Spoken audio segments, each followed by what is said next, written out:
the revolution to demonstrate the evils of a fiat currency. But remember, the same currency had worked so well 20 years earlier during times of peace that the Bank of England had Parliament outlaw it. Towards the end of the Revolution, the Continental Congress, meeting here at Independence Hall, grew desperate for money. In 1781, they allowed Robert Morris, their financial superintendent, to open a privately owned central bank. Incidentally, Morris was a wealthy man who had grown wealthier during the Revolution by trading in war materials. Called the Bank of North America, the new bank was closely modeled after the Bank of England. It was allowed to practice fractional reserve banking. That is, it could lend out money it didn't have, then charge interest on it. If you or I were to do that, we would be charged with fraud, a felony. The bank's charter called for private investors to put up $400,000 worth of initial capital. When Morris was unable to raise the money, he brazenly used his political influence to have gold deposited in the bank, which had been loaned to America by France.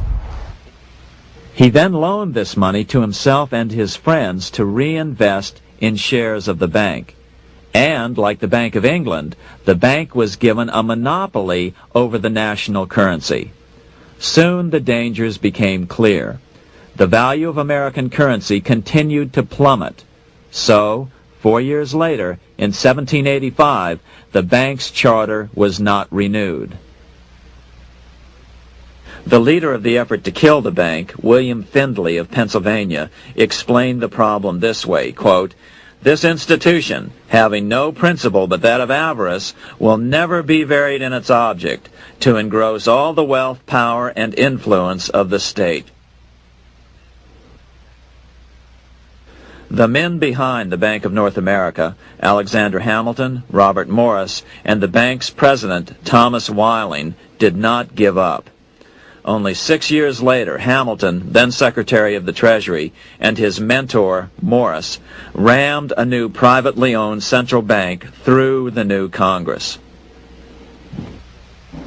Called the first Bank of the United States, Thomas Whiling again served as the bank's president. The players were the same, only the name of the bank was changed.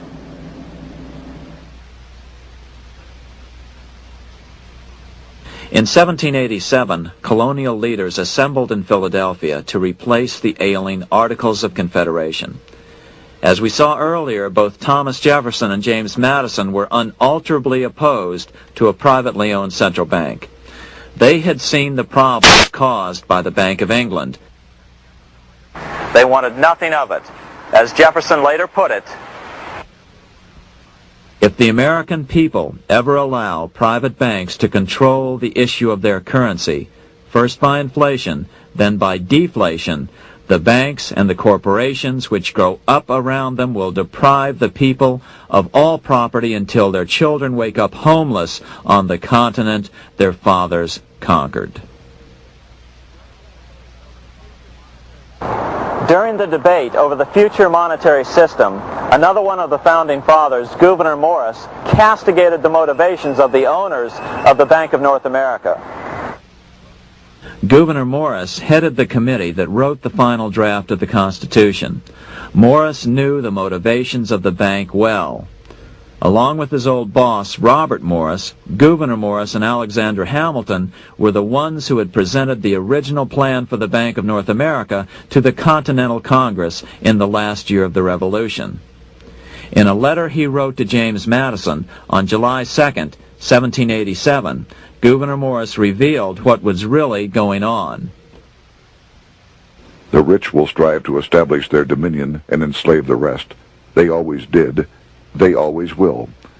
They will have the same effect here as elsewhere if we do not, by the power of government, keep them in their proper spheres." Despite the defection of Gouverneur Morris from the ranks of the bank, Hamilton, Robert Morris, Thomas Whiling, and their European backers were not about to give up.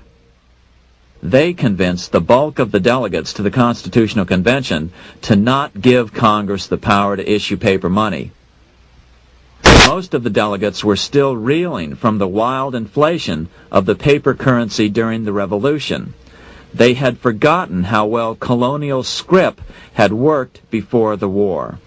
But the Bank of England had not. The money changers could not stand to have America printing her own money again. So the Constitution is silent on the matter. This grievous defect left the door wide open for the money changers, just as they had planned.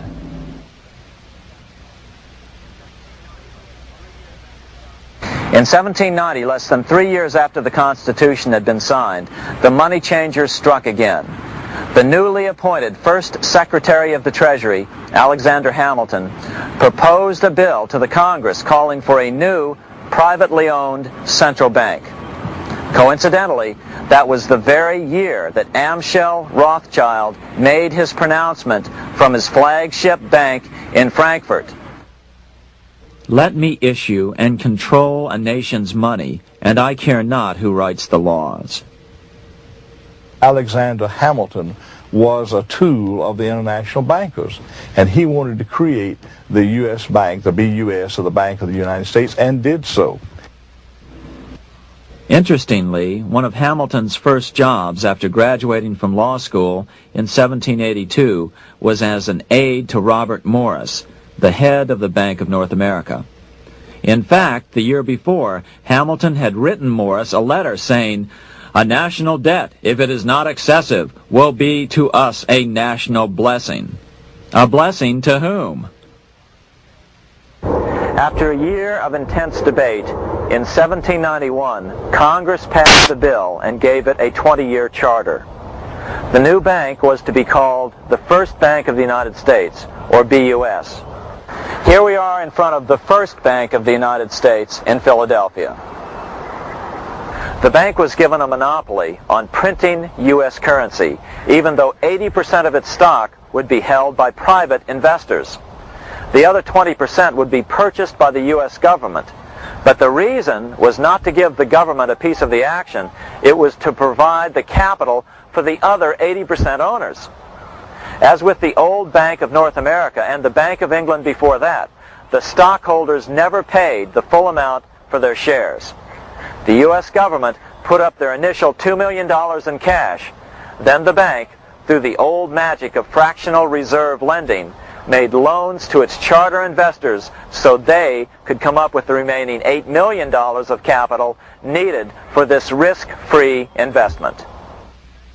Like the Bank of England, the name of the Bank of the United States was deliberately chosen to hide the fact that it was privately controlled. And like the Bank of England, the names of the investors in the bank were never revealed. Many years later, it was a common saying that the Rothschilds were the power behind the old Bank of the United States. The bank was sold to Congress as a way to bring stability to the banking system and eliminate inflation. So what happened? Over the first 5 years, the U.S. government borrowed $8.2 million from the Bank of the United States. In the same 5-year period, prices rose by 72%. Jefferson, as the new Secretary of State, watched the borrowing with sadness and frustration, unable to stop it. I wish it were possible to obtain a single amendment to our Constitution, taking from the federal government the power of borrowing. Millions of Americans feel the same way today. They watch in helpless frustration as the federal government borrows the American economy into oblivion. So, although it was called the First Bank of the United States, it was not the first attempt at a privately owned central bank in this country. As with the Bank of North America, the government put up most of the cash to get this private bank going, then the bankers loaned the money to each other to buy the remaining stock in the bank.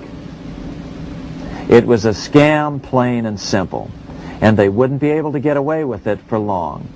But first, we have to travel back to Europe to see how a single man was able to manipulate the entire British economy by obtaining the first news